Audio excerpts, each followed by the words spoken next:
In today's Warcrow topic, we are going to be talking about the Pioneers, who are part of the hegemony of Ember Six faction in Warcrow. So all throughout the hegemony, there are recruitment posters that depict the Black Legion, often depicting handsome bucklermen or bold hetmen in their fancy coats. But those who are experienced legionnaires would know that the true heroes of the Black Legion are going to be those individuals who wield pickaxes, chew tobacco, and are covered in grime and mud.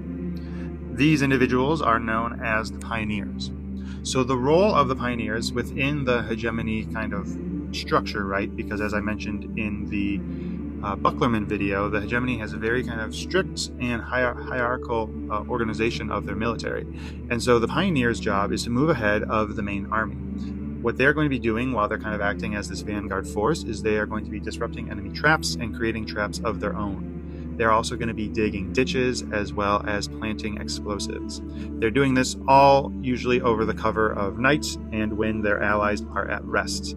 So they are up at the early hours of dawn and don't go to sleep until the late hours of the night, getting the battlefield ready. Because really they're following the mindset of being prepared before the battle begins, and they always have an ace up their sleeve.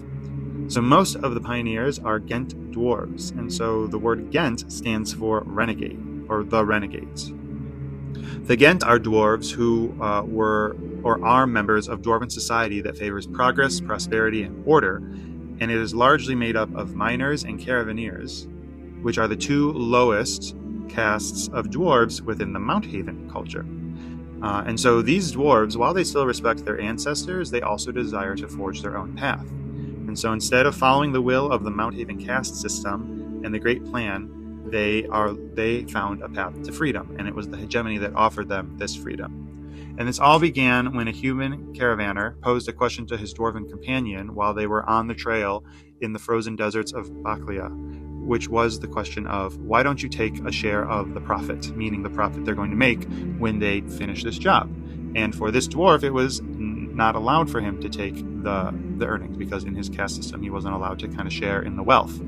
And this is the beginning of what would futurely become the Gents, when the dwarves, who were mainly in the frozen deserts of Baklia, started to kind of come into their own and break out of their caste systems.